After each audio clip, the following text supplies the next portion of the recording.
الله أكبر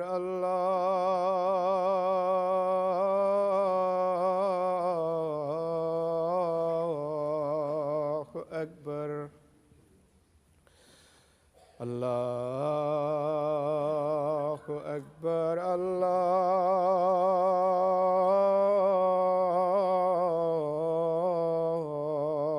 الله أكبر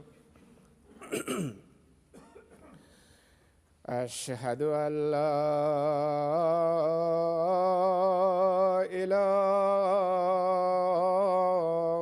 إله إلا الله أشهد أن لا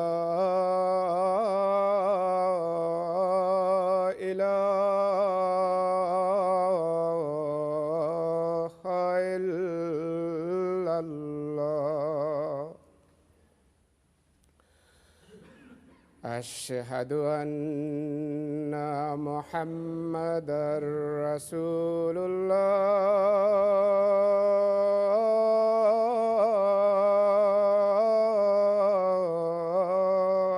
الله أشهد أن محمدًا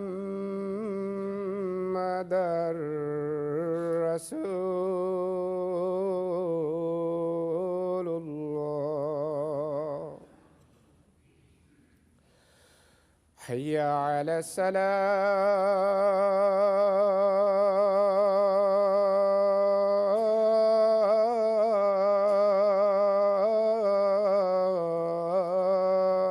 الصلاة حي على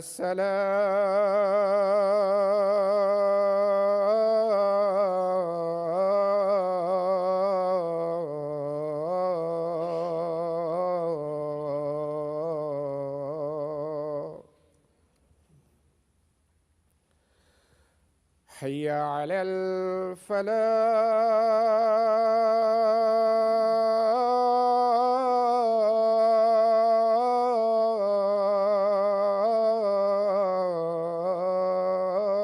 الفلاح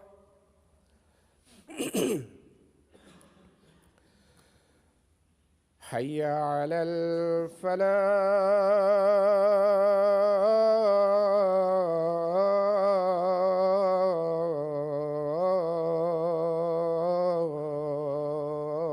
الفلاح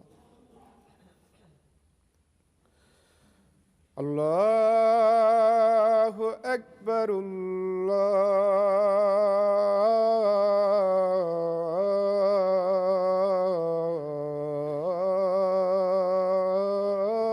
الله أكبر لا إله إلا الله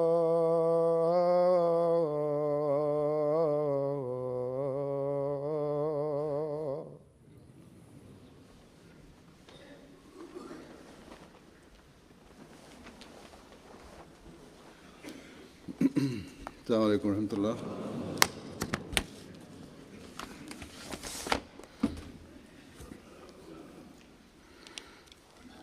أشهد أن لا إله إلا الله وحده لا شريك له وأشهد أن محمدًا عبده ورسوله أما بعد فأعوذ بالله من الشيطان الرجيم بسم الله الرحمن الرحيم الحمد لله رب العالمين الرحمن الرحيم مالك يوم الدين إياك وإياك نستعين اهدنا الصراط المستقيم صراط الذين أنعمت عليهم غير المغضوب عليهم ولا الضالين.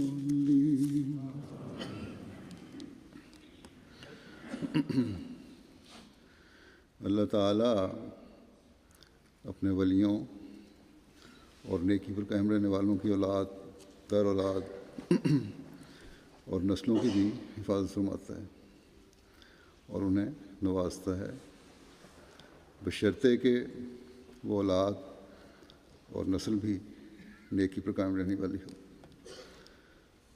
حضرت مسلم موعود رضی اللہ عنہ اس کی مثال دیتے ہوئے حضرت علی رضی اللہ عنہ کے بارے میں فرماتے ہیں کہ دیکھو، حضرت صلی اللہ علیہ وسلم نے جب اپنی رسالت کے ابتدائی ایام میں اپنے خاندان کے لوگوں کو پیغام حق پہنچانے کے لیے دعوت کی، تو پہلے کھانا کھا چکنے کے بعد پہلی دعوت میں جب اسلام کو پیغام پہنچانے کے لیے آپ کھڑے ہوئے اور ابھی بات شروع ہی کی تھی تو ابو لہب نے سب کو منتشر کر دیا۔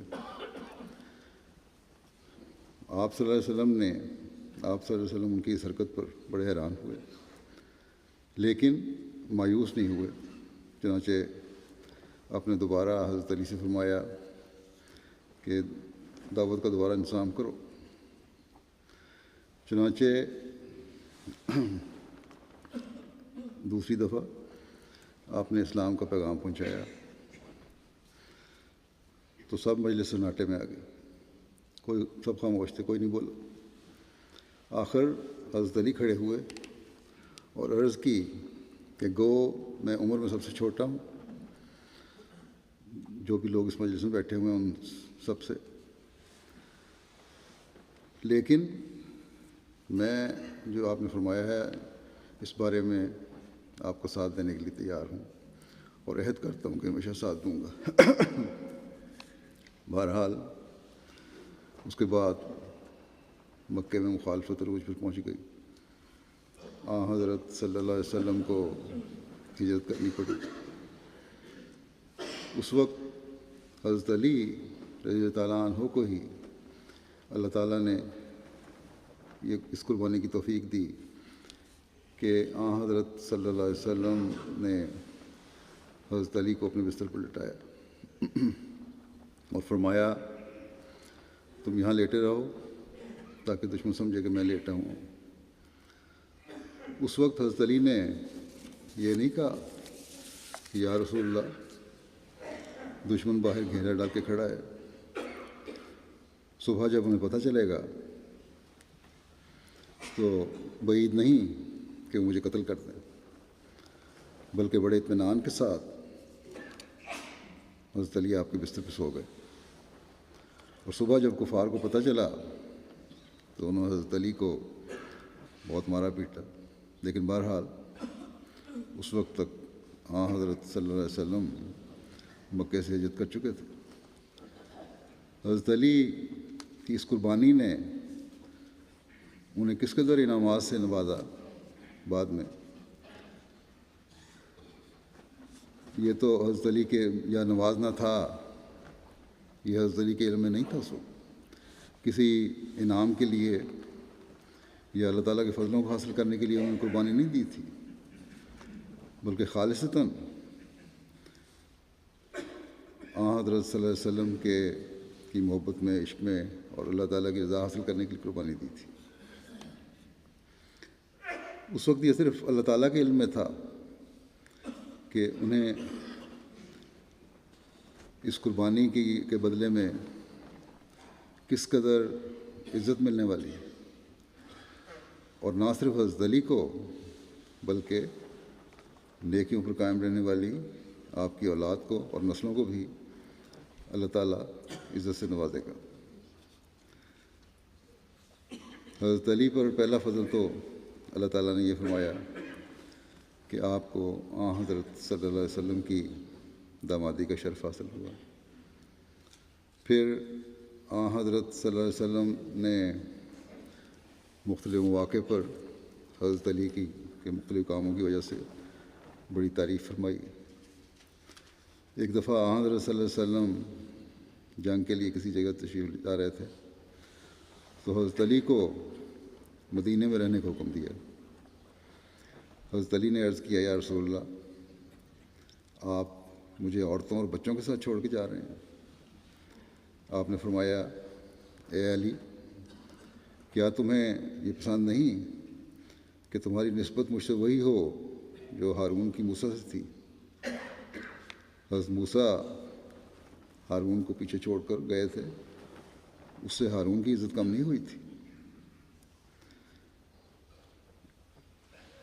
بس حضرت علی رضی اللہ عنہ کی بھی اللہ تعالیٰ نے عزت اس طرح قائم فرمائی، اور پھر آپ تک کی نہیں بلکہ اسلام میں جو اکثر اولیاء اور صوفیاء گزرے ہیں وہ حضرت علی کی اولاد میں سے ہی ہیں یا تھے، اور ان اولیاء کو بھی اللہ تعالیٰ نے معجزات اور اپنی تائیدات عطا فرمائی۔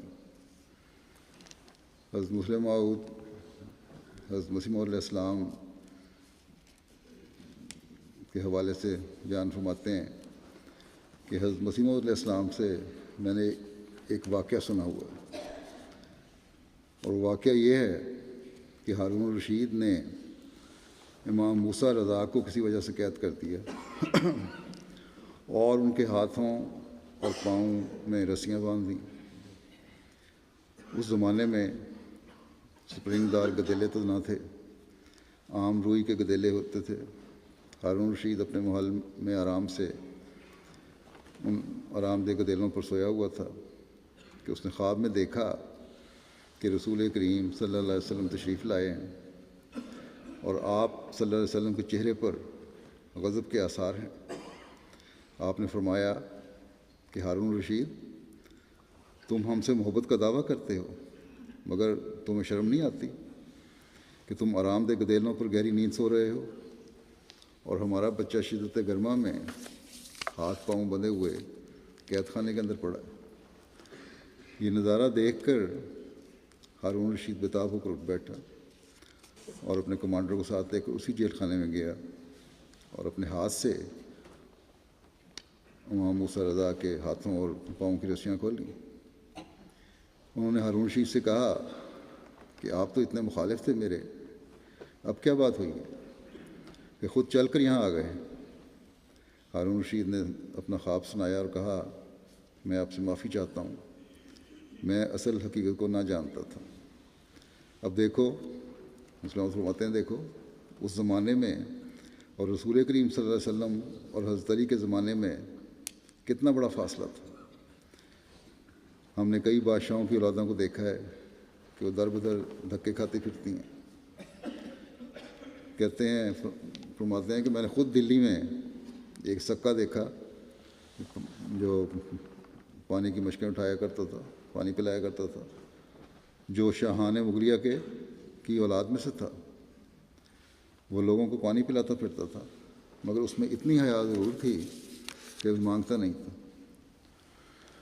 اور خود محنت کر رہا تھا، لیکن بہرحال اس کو بادشاہ کی اولاد ہونے کے باوجود ایک عام مزدور کی حیثیت سے رہ رہا تھا۔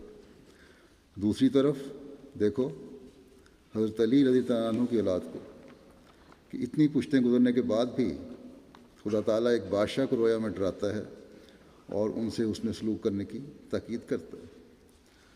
اگر حضرت علی رضی اللہ عنہ کو اس اعزاز کا پتہ ہوتا اور ان کو غیب کا علم ہوتا اور وہ محض اس عزت افزائی کے لیے اسلام قبول کرتے تو ان کا ایمان صرف سودا اور دکانداری رہ جاتا، کسی انعام کا موجب نہ بنتا۔ حضرت مسیح موعود علیہ السلام نے ایک جگہ ایک ولی کا ذکر کرتے ہوئے فرمایا کہ وہ جہاز میں سوار تھا، سمندر میں طوفان آ گیا، قریب تھا کہ جہاز غرق ہو جاتا، اس کی دعا سے بچا لیا گیا، اور دعا کے وقت اسے الہام ہوا اس بزرگ کو کہ تیری خاطر ہم نے سب کو بچا لیا۔ آپ علیہ السلام نے فرمایا دیکھو یہ باتیں میری زبانی جمع خرچ سے حاصل نہیں ہوتی، بلکہ اس کے لیے محنت کرنی پڑتی ہے، اللہ تعالیٰ سے تعلق رکھنا پڑتا ہے، نیکیوں کو جاری رکھنا پڑتا ہے جو اپنے آبا کی نیکیاں ہیں۔ بس نیکوں کی نسل ہونا، ولیوں کی نسل ہونا، بزرگوں کی نسل ہونا بھی اسی وقت فائدہ دیتا ہے جب خود بھی نیکیوں پر انسان قائم ہو اور اللہ تعالیٰ سے تعلق ہو۔ حضرت مسلم موعود رضی اللہ عنہ کی حضرت مسیح موعود کے بارے میں بیان کردہ بعض اور باتیں بھی اس وقت آپ کے سامنے پیش کروں گا۔ حضرت مسلم موعود حضرت مسیح موعود علیہ السلام کی نماز باجماعت کی پابندی کے بارے میں فرماتے ہیں کہ حضرت مسیح موعود علیہ السلام کو نماز اتنی پیاری تھی کہ جب کبھی بیماری کی وغیرہ کی وجہ سے آپ تشریف نہ لا سکتے اور گھر میں ہی نماز ادا کرنی پڑتی تھی تو والدہ صاحبہ یا گھر کے بچوں کو ساتھ ملا کر نماز باجماعت پڑھا کرتے تھے۔ صرف نماز نہیں پڑھتے تھے بلکہ باجماعت نماز پڑھتے تھے۔ حضرت مسیح علیہ السلام خود ایک موقع پر نماز باجماعت کی اہمیت بیان کرتے ہوئے فرماتے ہیں کہ اللہ تعالیٰ کا یہ منشا ہے کہ تمام انسانوں کو ایک نفس واحد کی طرح بنا دے۔ اس کا نام وحدت جمہوری ہے۔ آپ نے فرمایا کہ مذہب سے بھی یہی منشا ہوتا ہے کہ تسبیح کے دانوں کی طرح وحدت جمہوری کے ایک دھاگے میں سب پروئے جائیں۔ مذہب وہی ہے جو سب کو اکٹھا کر دے، ایک بنا دے۔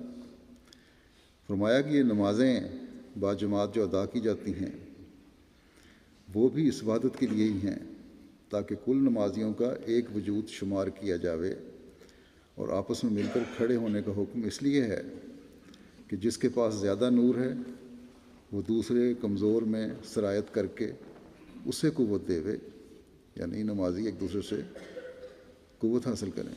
فرمایا اس وحدت جمہوری کو پیدا کرنے اور قائم رکھنے کی ابتدا اس طرح سے اللہ تعالیٰ نے کی ہے کہ اول یہ حکم دیا کہ ہر ایک محلہ والے 5 وقت نمازوں کو باجماعت محلے کی مسجد میں ادا کریں تاکہ اخلاق کا تبادلہ آپس میں ہو اور انوار مل کر کمزوری کو دور کریں اور آپس میں تعارف ہو کر انس پیدا ہو جائے۔ فرمایا کہ تعارف بہت عمدہ شے ہے کیونکہ اس سے انس بڑھتا ہے جو کہ وحدت کی بنیاد ہے۔ بس باجماعت نماز کا جہاں ذاتی فائدہ ہوتا ہے انسان کو، وہاں جماعتی فائدہ بھی ہے، اور جو نمازوں پر مسجد میں نہیں آتے یا بعض ایسے بھی ہیں آ کر آپس میں رنجشوں کو دور کر کے انس اور تعلق پیدا نہیں کرتے، انہیں نمازیں پھر کوئی فائدہ نہیں دیتی، کیونکہ جو مقصد ہے ایک نماز کا عبادت کے علاوہ ایک وحدت پیدا ہونا، آپس میں انس اور محبت پیدا ہونا، وہ حاصل نہیں ہوتا۔ بس اس سوچ کے ساتھ ہمیں اپنی نمازوں کی حفاظت بھی کرنی چاہیے اور اس سوچ کے ساتھ مسجد میں آنا چاہیے تاکہ ہم ایک ہو کر اللہ تعالیٰ کے حضور مقبول نمازیں ادا کرنے والے بنیں اور اس کی رضا حاصل کرنے والے بنیں۔ نمازوں کے ضائع ہونے کا ایک واقعہ حضرت امیر معاویہ کا ہے۔ حضرت مسیح موعود علیہ السلام کے حوالے سے بیان فرماتے ہیں کہ حضرت مسیح موعود علیہ السلام سنایا کرتے تھے کہ ایک دفعہ حضرت معاویہ کی صبح کے وقت آنکھ نہ کھلی، اور جب کھلی تو دیکھا کہ نماز کا وقت گزر گیا ہے۔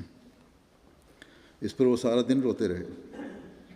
دوسرے دن انہوں نے خواب میں دیکھا کہ ایک آدمی آیا اور نماز کے لیے اٹھاتا ہے۔ انہوں نے پوچھا تو کون ہے؟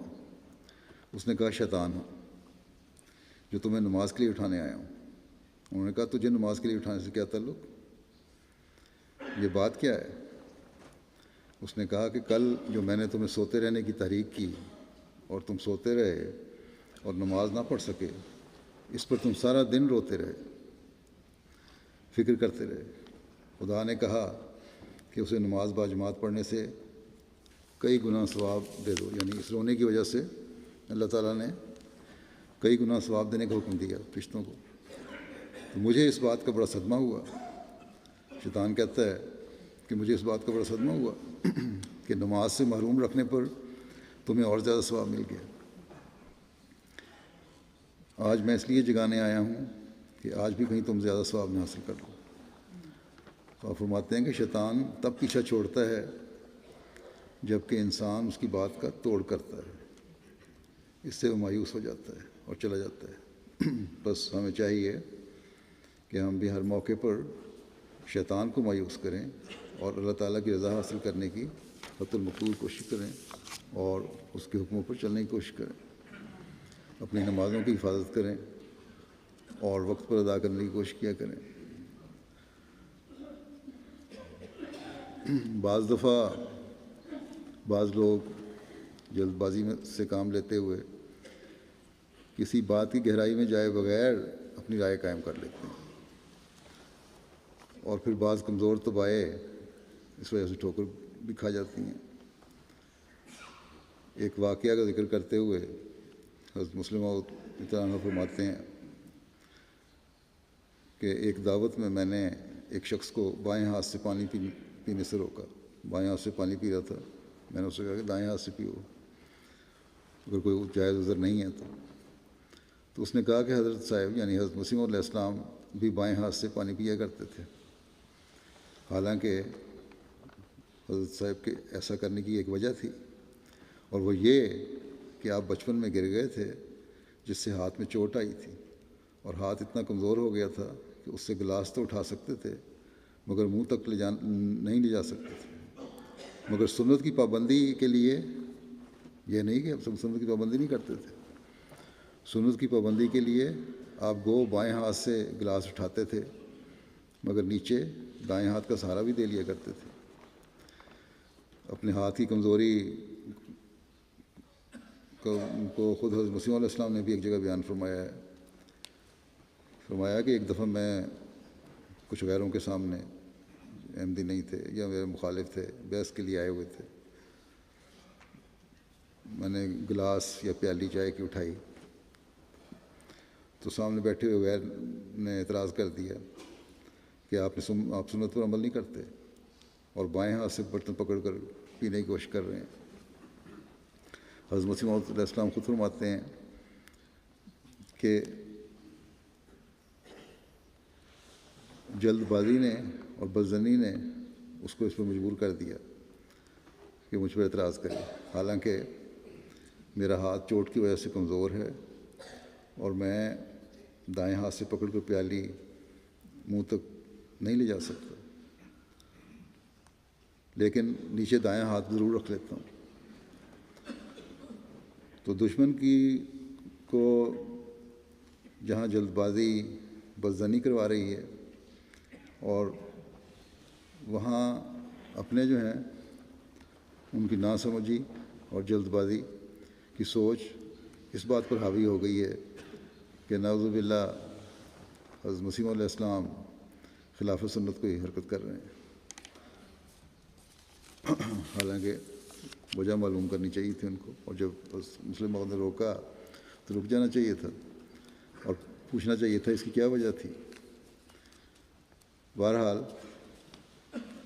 یہ جلد بازیاں ہی ہیں جو پھر غلط قسم کی بدعات بھی پیدا کر دیتی ہیں، غلط قسم کی خود ہی تفسیریں کر کے انسان خود غلط نتائج اخذ کر لیتا ہے۔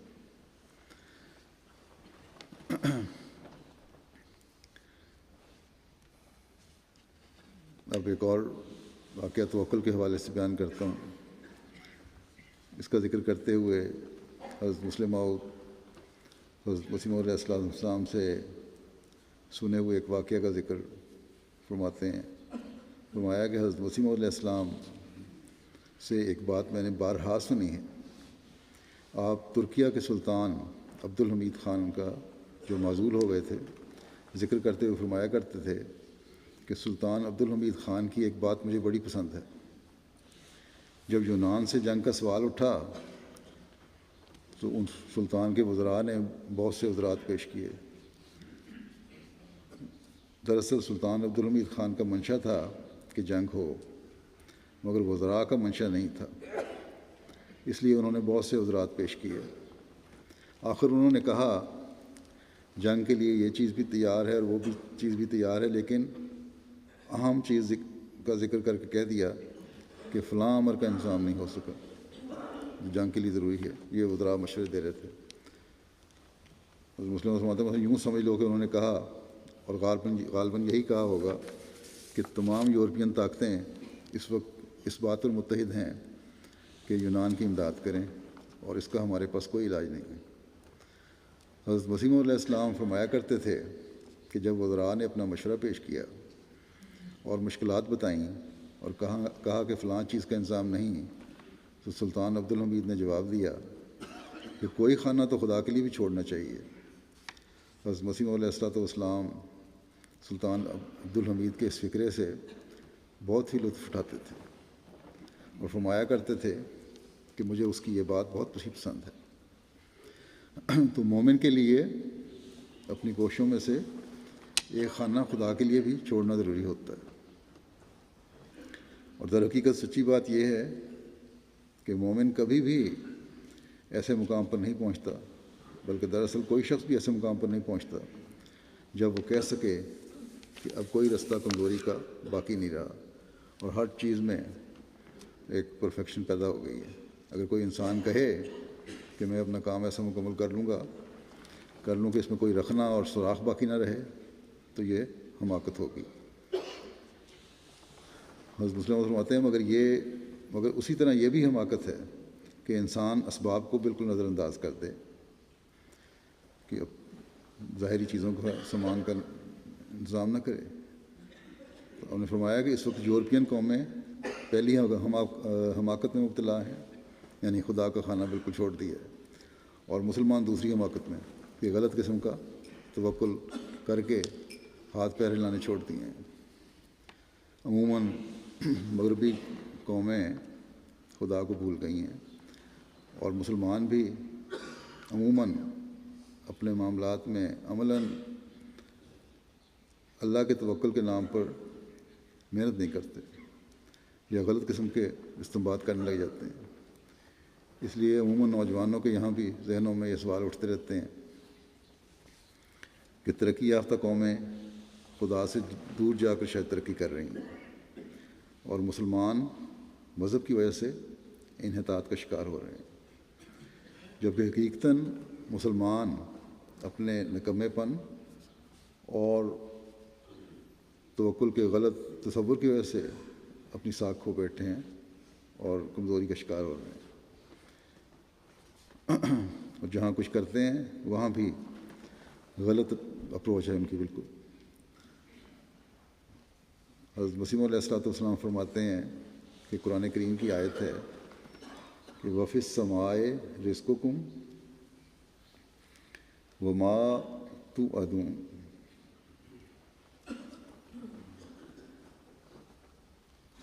اور آسمان میں تمہارا رزق بھی ہے اور جو کچھ وعدہ کیا جاتا ہے وہ بھی ہے. فرمایا اس سے ایک نادان دھوکہ کھاتا ہے اور تدابیر کے سلسلے کو باطل کرتا ہے.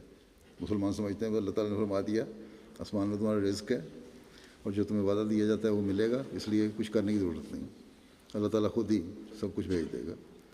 فرمایا حالانکہ سورہ جمعہ میں اللہ تعالیٰ فرماتا ہے فَانتَشِرُوا فِي الْأَرْضِ وَابْتَغُوا مِنْ فَضْلِ اللَّهِ، تم زمین میں منتشر ہو جاؤ اور خدا کے فضل کو تلاش کرو. اور خدا کا فضل یہی ہے تلاش کرنا کہ محنت کرو اور اپنے قوا کو استعمال میں رہو. فرمایا کہ یہ نہایت نازک معاملہ ہے کہ ایک طرف تدبیر کی رعایت ہو، تدابیر کی رعایت ہو، دوسری طرف توکل بھی پورا ہو۔ فرمایا اس بات کا خیال رکھنا چاہیے کہ تدابیر بھی پوری ہوں، جو اسباب ہیں ظاہری ان کو بھی پوری طرح کرو، اور پھر اللہ تعالیٰ پر توکل کرو۔ یہ ہے حقیقی مومن کی نشانی۔ اور اس کے اندر فرمایا کہ اور اس کے اندر شیطان کو وساوس کا بڑا موقع ملتا ہے، یعنی تدابیر کی کو کرنا اور اللہ پہ توکل کرنا، ان دونوں چیزوں کے درمیان فرق جو ہے بڑا ضروری ہے، اور دونوں چیزیں انتہائی ضروری ہیں، کرنی ضروری ہیں، اور شیطان ان دونوں کے بیچ میں آ کے رکھنا ڈالنے کی کوشش کرتا ہے، ایمان خراب کرتا ہے، اس لیے اس بات کا خیال رکھو۔ فرمایا کہ بعض لوگ ٹھوکر کھا کر اسباب پرست ہو جاتے ہیں، اور بعض لوگ خدا کے عطا کردہ قوا کو بیکار محض خیال کرنے لگ جاتے ہیں۔ حضرت صلی اللہ علیہ وسلم فرمایا کہ حضرت صلی اللہ علیہ وسلم جنگ کو جاتے تو تیاری کرتے تھے، گھوڑے ہتھیار بھی ساتھ لیتے تھے، بلکہ آپ بعض اوقات 2 زریں پہن کر جاتے تھے، تلوار بھی کمر سے لٹکاتے تھے، حالانکہ ادھر خدا تعالیٰ نے وعدہ فرمایا تھا کہ واللہ یعصمک من الناس، اور اللہ تجھے لوگوں کے حملوں سے محفوظ رکھے گا۔ بس تدبیر پوری کر کے پھر توکل کا حکم ہے، اسی طرح ہر معاملے میں محنت کر کے پھر توکل کا حکم ہے، اس کے بغیر خدا تعالیٰ کی مدد نہیں آتی۔ حضرت مسیح موعود علیہ السلام کے الہام ہے کہ بادشاہ تیرے کپڑوں سے برکت ڈھونڈ لیں گے۔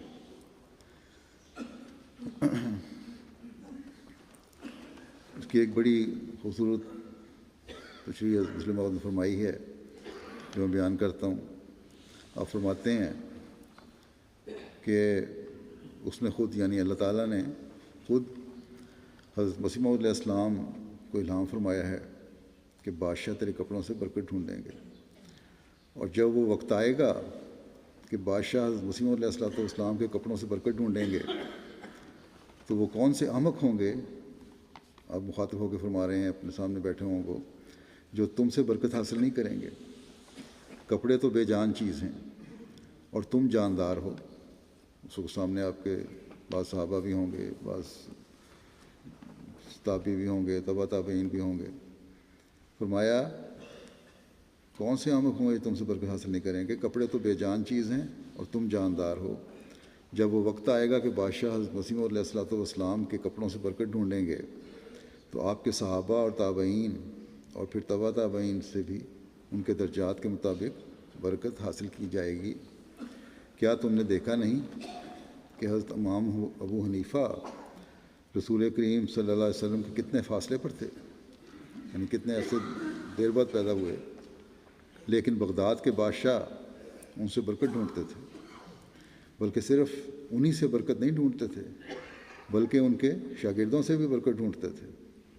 بس تم اللہ تعالیٰ سے دعائیں کرتے رہو کہ طاقت مل جانے کے بعد تم کہیں ظلم نہ کرنے لگ جاؤ، اور تمہاری امن پسندی عصمت بی محاورہ ہے کہ عصمت بی عزب چادری والی نہ ہو، یعنی مجبوری کی نیکی نہ ہو، وہ ایسی نیکی نہ ہو کہ جس کے کیے بغیر کوئی چارہ نہیں ہے، بلکہ حقیقت میں تمہاری نیکیاں ہو رہی ہوں۔ فرمایا کہ اگر تم طاقت ملنے پر ظالم بن جاؤ گے تو تمہاری آج کی نرمی بھی ضائع ہو جائے گی، اور خدا تعالیٰ کہے گا کہ پہلے تو تمہارے ناخن ہی نہیں تھے، اس لیے تم نے سر کھجلانا کیسے تھا، اب میں نے تمہیں ناخن دیے ہیں تو تم نے سر کھجلانا بھی شروع کر دیا ہے۔ بس تم خوشی منانے کے ساتھ ساتھ استغفار بھی کرتے رہو، اور اپنے لیے بھی اور دوسروں کے لیے بھی دعائیں کرو۔ یہ بڑی ضروری چیز ہے کہ آج ہم امن کی باتیں کرتے ہیں، سلامتی کی باتیں کرتے ہیں، جو سب کچھ ملے جب بادشاہ احمدی مسلمان ہوں اور برکت حاصل کرنے کی کوشش کریں، اس وقت جو ہے ہمارا امن اور سلامتی کا پیغام وہ پھیلنا چاہیے، اس وقت محبت اور پیار پھیلنا چاہیے، نہیں تو آج کل تو مجبوری کی باتیں ہوں گی۔ پھر فرمایا کہ اور وہ دن دور نہیں جب حضرت مسیح موعود علیہ السلام کا الہام پورا ہوگا کہ بادشاہ تیرے کپڑوں سے برکت ڈھونڈیں گے۔ بادشاہتیں تو آہستہ آہستہ ختم ہی ہو رہی ہیں، لیکن ملک کا پریزیڈنٹ بھی اور صدر بھی بادشاہ ہی ہوتا ہے۔ اگر روس کا وزیر اعظم اور صدر مسلمان ہو جائیں تو وہ بھی بادشاہ سے اپنی حیثیت سے کم نہیں، اور حضرت مسیح موعود علیہ الصلوۃ والسلام کے کپڑوں سے برکت ڈھونڈیں گے، لیکن وہ حضرت مسیح موعود علیہ الصلوۃ والسلام کے کپڑوں سے اسی وقت برکت ڈھونڈیں گے جب تم آپ علیہ السلام کی کتابوں سے برکت ڈھونڈنے لگ جاؤ۔ یہ ایک تعلق ہے۔ وہ بادشاہ اس وقت برکت ڈھونڈیں گے جب تم لوگ جو پرانے احمدی ہو، پہلے احمدی ہو، صحابہ کی اولاد کہلاتے ہو، تابعین ہو، تبع تابعین ہو، یا بہرحال بہت پہلے ان بادشاہوں سے احمدیت قبول کرنے والے ہو، تم لوگ حضرت مسیح علیہ السلام کی کتابوں سے برکت ڈھونڈو۔ اور کتابوں سے برکت ڈھونڈنا یہ ہے کہ آپ کی کتابوں کو پڑھو، علم حاصل کرو، وہ مسائل کو جانو جو حقیقی اسلام کے بارے میں ہیں۔ آپ نے فرمایا کہ جب تم حضرت مسیح علیہ السلام کی کتب سے برکت ڈھونڈنے لگ جاؤ گے تو خدا تعالیٰ ایسے سامان پیدا کر دے گا جو کہ آپ کے کپڑوں سے برکت ڈھونڈیں گے۔ تبلیغ ہوگی، پھیلے گی، بادشاہتیں آئیں گی، تب وہ کپڑوں سے برکت ڈھونڈنے کی کوشش بھی کریں گے۔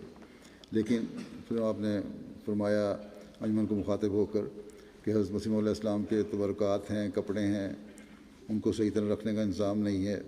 اب تبرکات کے لیے وبا میں بھی اللہ کے فضل سے قادیان میں بھی کام ہو رہا ہے، کافی حد تک اس پہ کام ہو چکا ہے اور محفوظ کرنے کی کوشش کی جا رہی ہے۔ بہرحال آپ نے انجمن کو توجہ دلائی کہ اس کا کام ہے کہ حضرت مسیح علیہ السلام کے کپڑوں کے اور تبرکات کو محفوظ کیا جائے، اور فرمایا کہ بعض ماہر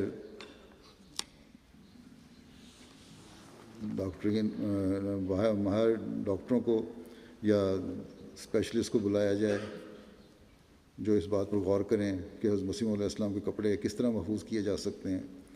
ان کپڑوں کو شیشوں میں بند کر کے اس طرح رکھا جائے کہ وہ کئی 100 سال تک محفوظ رہتے چلے جائیں، یا انہیں ایسے ممالک میں بھیجا جائے جہاں کپڑوں کا کو کیڑا نہیں لگتا، مثلاً امریکہ ہے، وہاں یہ کپڑے بھیج دیے جائیں تاکہ انہیں محفوظ رکھا جا سکے اور آئندہ آنے والی نسلیں اس سے برکت حاصل کر سکیں۔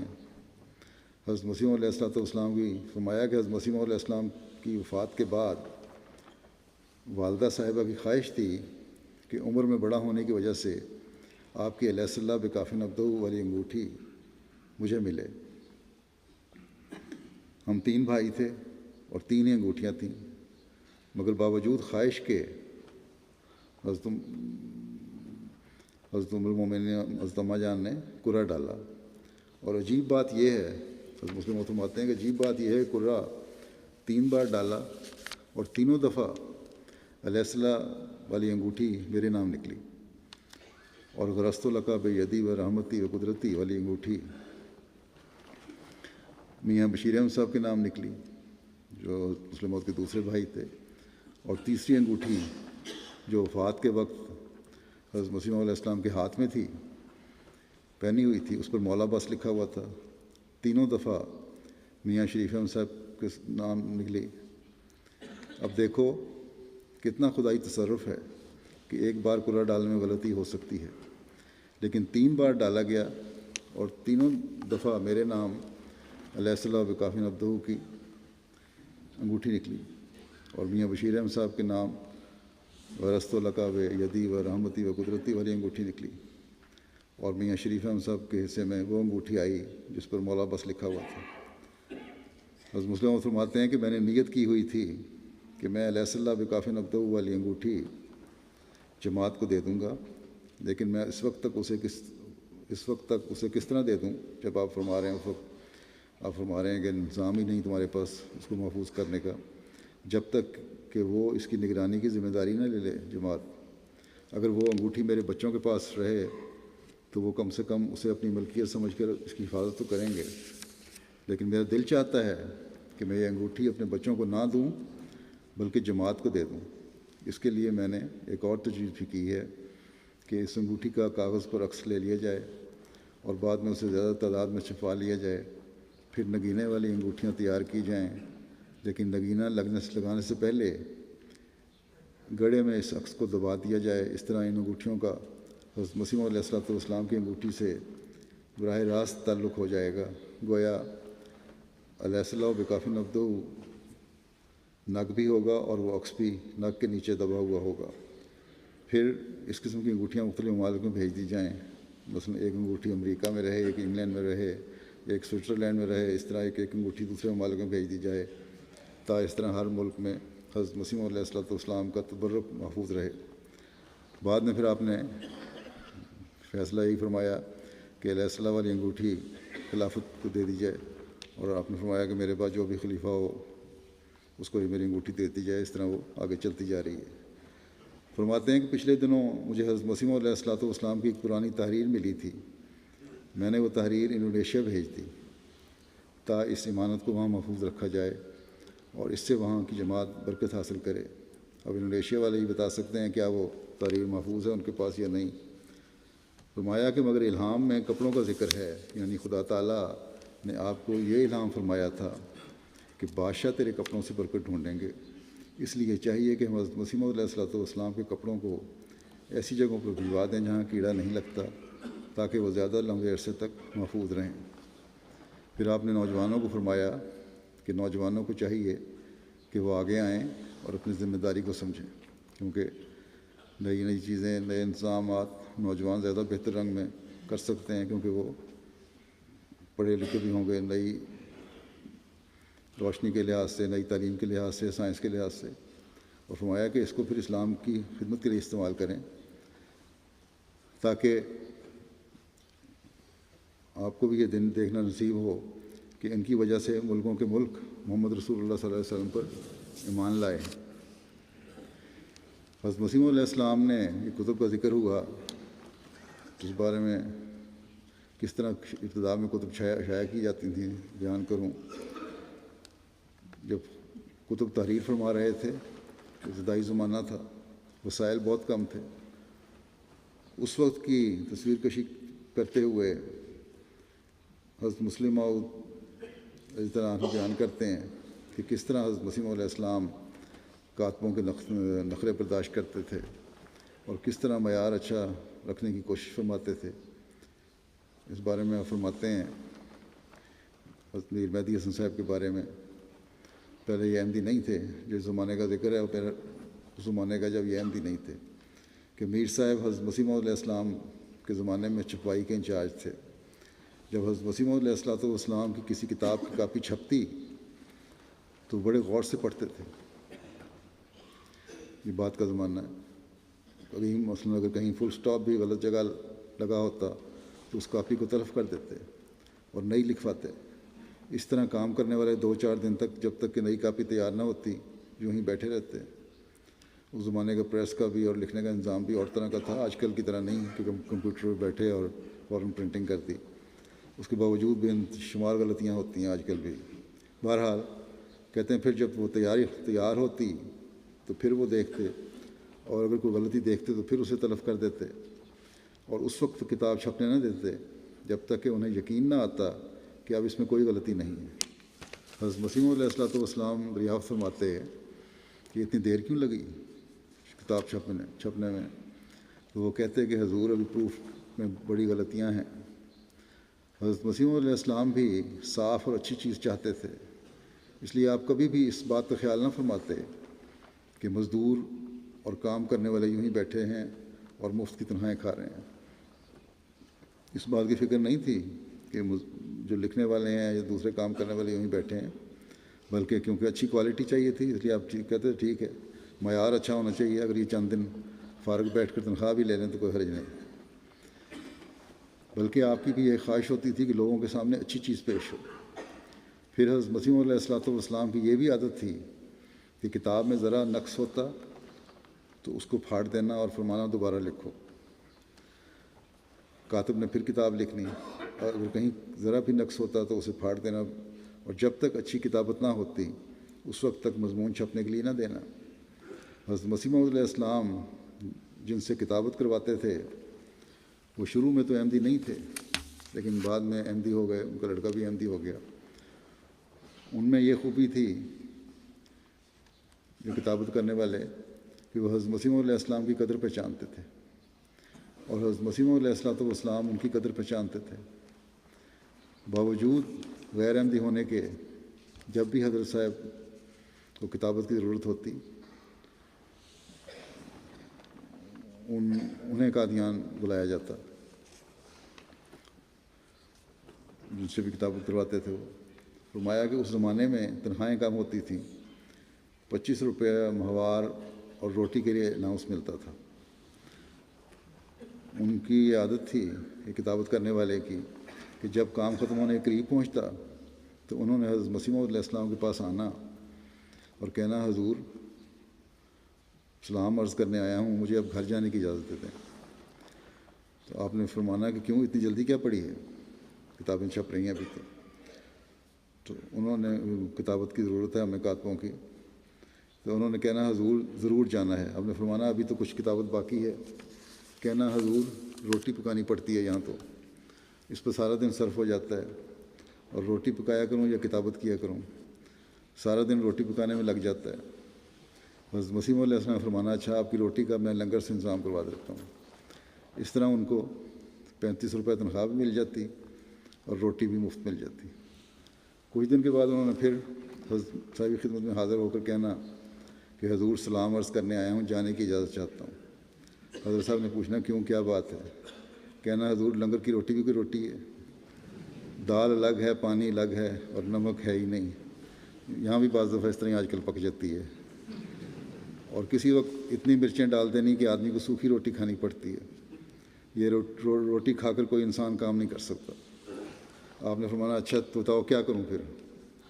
تو انہوں نے کہنا اس کے لیے کچھ رقم الگ دے دیا کریں، اس مصیبت سے تو خود روٹی پکانے کی مصیبت اٹھانا بہتر ہے، میں خود روٹی پکا لیا کروں گا۔ حضرت مسیح موعود علیہ السلام نے 10 روپے اور بڑھا دینے اور کہنا لو اب آپ کو 45 روپے ملا کریں گے۔ 25 روپے سے شروع ہوئے، 45 تک آ گئے۔ پھر انہوں نے 10 دن کے بعد آ جانا، وہ کہنا حضور سلام عرض کرنے آیا ہوں، مجھے گھر جانے کی اجازت دیں، یہاں سارا دن روٹی پکاتا رہتا ہوں، کام کیا کروں؟ آپ نے فرمانا پھر کیا کریں؟ کہنا حضور لنگر خانے میں انتظام کروا دیں۔ آپ نے فرمانا اچھا تمہیں 45 روپے ملتے رہیں گے اور کھانا بھی لنگر خانے سے میں لگوا دیتا ہوں۔ انہوں نے واپس آ کر پھر کام شروع کر دینا، کچھ دنوں کے بعد پھر آ جانا اور کہنا حضور سلام عرض کرنے آیا ہوں، جانے کی اجازت چاہتا ہوں۔ حضور نے پوچھنا بات کیا ہے؟ کہنا حضور لنگر کی روٹی تو مجھ سے نہیں کھائی جاتی، بھلا یہ بھی کوئی روٹی ہے؟ آپ مجھے 10 روپے روٹی کے لیے دے دیں، میں خود انتظام کر لوں گا۔ حضرت صاحب نے 10 روپے بڑھا کر 55 روپے کر دیے۔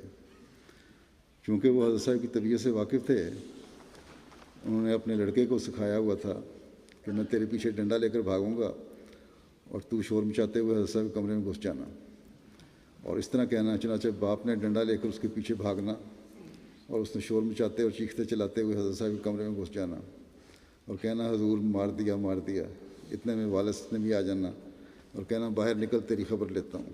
حضرت صاحب نے یہ حالت دیکھ کر پوچھنا کہ کیا بات ہے، کیوں چھوٹے بچے کو مارتے ہو؟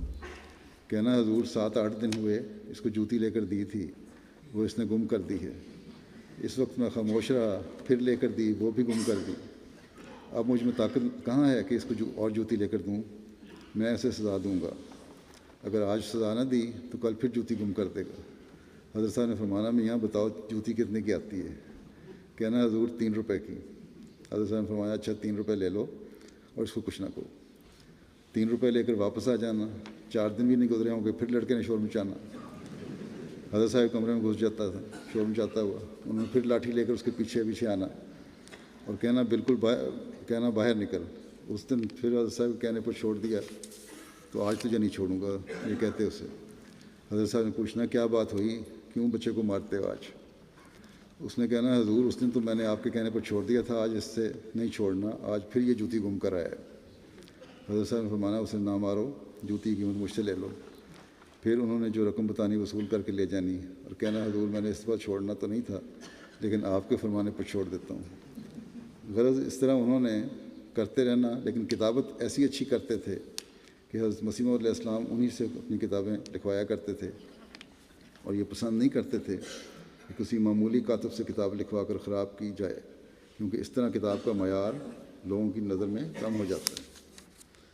تو بہرحال یہ تو ایک لطیفہ تھا کہ جوتی کا ذکر کیا یا تنخواہ بڑھانے کا ذکر کیا، لیکن اس میں جو حضرت مسیح موعود علیہ السلام کی اپنی کتب کی چھپائی کے بارے میں خاص فکر نظر آتی ہے اس کا پتہ چلتا ہے کہ غیروں کے سامنے بھی اسلام کے دفاع اور اس کی خوبصورتی کے بارے میں جو ممکنہ عمدہ چیز پیش ہو سکتی ہے وہ کی جائے، اور اپنوں کے علم میں اضافے کے لیے بھی بہترین شکل میں اسلام کی تعلیم سامنے آئے۔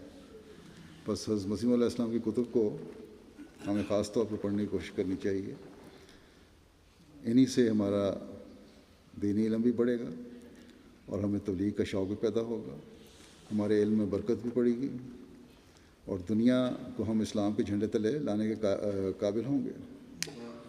اصل برکت تو یہ ہے کہ بادشاہوں کو اسلام کا حقیقی علم حاصل ہو اور وہ اس کے مطابق اپنی زندگیاں ڈھالیں، ورنہ تو بہت سے بلکہ اکثریت، بلکہ یہ کہنا چاہیے کہ اللہ ماشاء اللہ سب کے سب مسلمان بادشاہ جو ہیں اس وقت اور جو لیڈر ہیں اسلام کی تعلیم کے خلاف کام کر رہے ہیں۔ منہ پر تو اسلام کا نام ہے اور دل ذاتی مفادات کے اصول کے پیچھے ہیں، ظلم ہو رہے ہیں ان سے۔ بس جب حضرت مسیح علیہ السلام کے ذریعے سے اسلام پھیلنا ہے اور آپ کے ذریعے سے کپڑوں سے لوگوں نے برکت حاصل کرنی ہے، جو بادشاہ آئیں گے آپ کے ذریعے سے وہ اسلام کی حقیقی تعلیم کو سمجھ کر آئیں گے، اور یہی حقیقی برکت ہے۔ اور اس کے لیے ہمیں بھی اس حقیقی تعلیم کا علم ہونا چاہیے اور اس کے مطابق تبلیغ ہونی چاہیے، اور نوجوانوں کو بھی اس طرف توجہ دینی چاہیے، تبھی بادشاہ تیرے کپڑوں سے برکت ڈھونڈیں گے، الہام کی صحیح حقیقت آشکار ہو سکے گی، اور اس کی ہمیں سمجھ بھی آئے گی اور ہم تبلیغ کے اعلیٰ معیار پیدا کر سکیں گے۔ اللہ تعالیٰ اس بات کو سمجھنے کی ہم سب کو توفیق عطا فرمائے۔ جمعہ کی نماز کے بعد میں بعض جنازے پڑھاؤں گا، جن میں سے 2 جنازہ حاضر ہیں، ایک غائب ہے۔ ایک جنازہ ہے مکرم چودھری عبدالعزیز ڈوگر صاحب کا، جو یہاں کوونٹری میں کچھ عرصے سے رہ رہے تھے۔ 11 جنوری 2016 کو 87 سال کی عمر میں وفات پا گئے۔ انا للہ و انا الیہ راجعون۔ آپ حضرت ماسٹر چراغ الدین صاحب صحابی حضرت مسیح علیہ السلام کے بیٹے تھے، قادیاں کے قریب کھارا ان کا گاؤں تھا۔ ان کو ماسٹر چراغ الدین صاحب کو حضرت مرزا بشیر احمد صاحب رضی اللہ عنہ کا کلاس فیلو ہونے کا بھی شرف حاصل تھا۔ آپ کے والد صاحب کو حضرت مسیح علیہ السلام کے ہاتھ پر دستی بیعت کر کا شرف حاصل ہوا۔ آپ کے گاؤں کھارا میں احمدیت آپ کے دادا حضرت چودھری امیر بخش صاحب کے ذریعے سے آئی تھی۔ ان کے والد کی بات ہو رہی ہے، چودھری عزیز ڈوگر صاحب کے۔ چودھری عبدالعزیز ڈوگر صاحب کو بھی ساری عمر جماعت کی خدمت کرنے کی توفیق ملی۔ ابتدا میں آپ نے تقریباً 31 سال تک حضرت مسلم موعود رضی اللہ عنہ کے ساتھ دواخانہ خدمت خلق میں کام کیا، اور ساتھ نہیں حضرت مسلم موعود کا دواخانہ تھا یہ، اس میں کام کیا، اور حضور نے خود ان کو طب بھی سکھائی تھی۔ اور خلافت رابعہ میں پھر مرکز نے آپ کو گیمبیا اور جرمنی وغیرہ ممالک میں مختلف تعمیراتی کاموں کی نگرانی کرنے کے لیے بھیجا۔ اس طرح آپ کو جماعتی عمارات بنوانے کی توفیق ملی۔ روا کے قیام کے دوران خدام الاحمدیہ میں آپ محتم مقامی اور بھی رہے، پھر چند سال تحریک جدید میں بھی خدمت کی توفیق پائی۔ 1974 میں آپ کو اسیر رائے مالا ہونے کا اعزاز بھی حاصل ہوا۔ چیئرمین احمدی اتباع ایسوسی ایشن اور صدر احمدی تجار ایسوسی ایشن کی حیثیت سے بھی کام کیا۔ 1999 میں لندن سے کوونٹری شفٹ کر گئے، جہاں وفات تک سیکٹری تربیت اور سیکٹری وسائع کے طور پر خدمت کی توفیق پائی، اور بیماری کے باوجود کافی بیماریاں ان کو آئیں، اللہ تعالیٰ کے فضل سے ہر تقریب میں شرکت کرنے کی کوشش کرتے تھے۔ اور جرمنی وغیرہ یورپ کے دورے میں جہاں بھی میں جاؤں میں نے دیکھا ہے وہاں پہنچے ہوتے تھے. پچھلے دنوں بیمار بھی تھے، اس کے باوجود بڑی کوشش کر کے یہ ہالینڈ میں جو فنکشن ہوا تھا پارلیمنٹ میں وہاں بھی پہنچے ہوئے تھے. ان کو بعض کتب کی بھی اشاعت کی توفیق ملی، جس میں سیرت حضرت اماں جان اور سیرت حضرت مرزا شریف احمد صاحب اور اسی طرح حضرت مسلم کی دعائیں اور دوسرے اقوال زرعی چوائس اللہ خان صاحب کی ایک کتاب ہے، اس کو شائع کرنے کی توفیق ملی. نہایت شریف النفس ملنسار اور مخلص انسان تھے. خلافت کے ساتھ گہرا محبت اور اخلاص کا تعلق تھا، وفا کا تعلق تھا. موسی تھے اللہ تعالیٰ کے فضل سے. آپ کے 4 بیٹیاں اور 3 بیٹے ہیں، اور بیٹے بھی جرمنی میں خدمت کی توفیق پا رہے ہیں. بیٹی بھی یہاں میڈ لینڈ کی لجنہ کی صدر ہیں. آپ کے بھائی حلیم طیب صاحب کہتے ہیں کہ 1947 میں جب ہجرت کی تو والدہ صاحبہ کو ان کی بیماری کی حالت میں قادیان سے سیالکوٹ تک اپنے کندھوں پر اٹھا کر لائے، اور اس خدمت کا ذکر حضرت مسیح رابع نے ایک خطبے میں بھی فرمایا تھا. پارٹیشن کے وقت جن کا گاؤں تھا کھارا قادیان سے قریب ہی، وہاں حفاظت کا انتظام ڈیوٹیاں دیتے رہے. مستورات کو بڑی بہادری سے ان کے حفاظت کا استعمال کرتے رہے. حضرت مسلم موعود نے درویشان قادیان کی حفاظت اور اسیران کی رہائی کے لیے بعض امور کے لیے ایک وفد تشکیل دیا تھا حکام سے ملنے کے لیے. ہندوستان میں بھی حضرت مرزا بشیر احمد صاحب اس کے قائد تھے، اس میں یہ بھی شامل تھے. الیاس منیر صاحب کہتے ہیں کہ مختلف منصوبوں کے نگران اور انچارج ہوتے تھے، مگر میں نے آپ کو مزدوروں کی طرح کام کرتے بھی دیکھا ہے. اسی طرح تعمیراتی سامان خریدتے وقت کم سے کم قیمت پر بہترین کوالٹی کی تلاش میں مختلف مارکیٹوں میں جا کر چکر لگا کے جماعت کے پیسے بچانے کی کوشش کرتے تھے. خلافت سے محبت اور عقیدت ان کا بنیادی حصہ تھی. ایک دفعہ گھٹنے میں آپ کی تکلیف تھی، تو اب پھر کہتے ہیں کہ یہ عارضی تکلیف ہے، مستقل نہیں ہو سکتی، کیونکہ میرے دائیں گھٹنے میں ایک دفعہ حضرت مسلم رضی اللہ عنہ پاؤں رکھ کر گھوڑے پر سوار ہوئے تھے، اس لیے اس کی برکت سے امید ہے کہ اس پہ تکلیف نہیں ہوگی، اور اللہ تعالیٰ کے فضل سے چلتے پھرتے رہے. بعض ایک زمانے میں ان پر بعض حالات مشکل حالات بھی آئے، ابتلا بھی آئے، لیکن اللہ تعالیٰ کے فضل سے بڑی وفا سے انہوں نے وقت گزارا اور اپنے ایمان کو محفوظ رکھا. اللہ تعالیٰ آپ سے مغفرت اور رحم کا سلوک فرمائے اور اپنے پیاروں کے قدموں میں جگہ دے. ان کی اولاد کو بھی ہمیشہ خلافت سے اور جماعت سے وفا کا تعلق نبھانے کی توفیق عطا فرمائے. دوسرا جنازہ اقبال نسیم عظمت بٹ صاحبہ کا ہے، جو غلام سرور بٹ صاحب کی اہلیت تھی. 13 جنوری کو 94 سال کی عمر میں ان کی وفات ہوئی ہے. انا للہ و انا الیہ راجعون.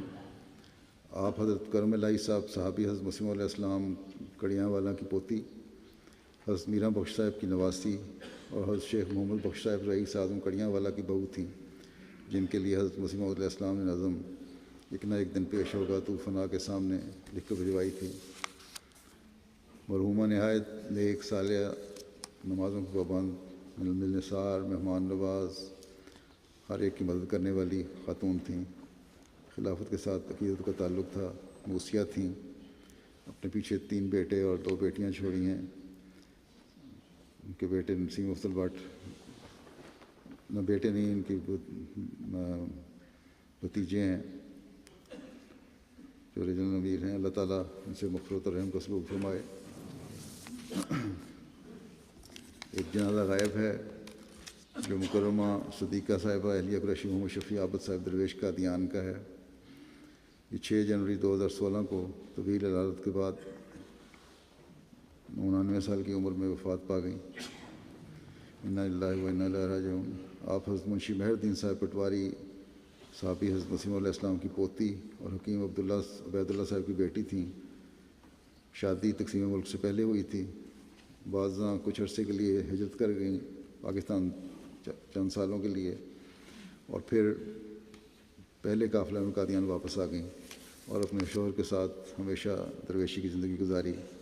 نہایت سادہ تھیں اور سادگی سے زندگی گزاری. صبر و شکر اور توکل اور وفا کے ساتھ اپنا یہ زمانہ گزارا.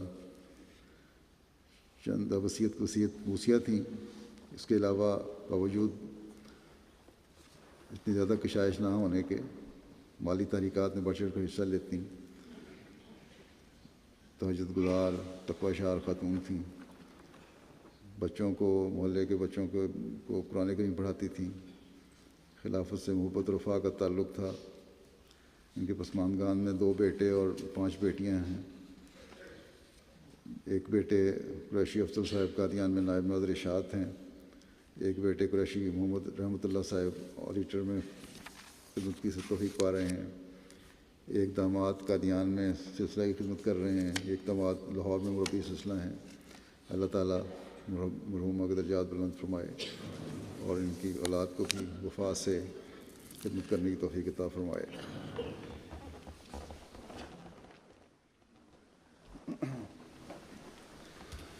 الحمد للہ نحمده ونستعینه ونستغفره ونؤمن به ونتوکل علیہ ونعوذ باللہ من شرور انفسنا ومن سیئات اعمالنا من يهده الله فلا مضل له ومن يضلل فلا هادي له ونشهد أن لا إله إلا الله ونشهد أن محمدا عبده ورسوله. عباد الله رحمكم الله إن الله يأمر بالعدل والإحسان وإيتاء ذي القربى وينهى عن الفحشاء والمنكر والبغي يعظكم لعلكم تذكرون. اذكروا الله يذكركم وادعوه يستجب لكم ولذكر الله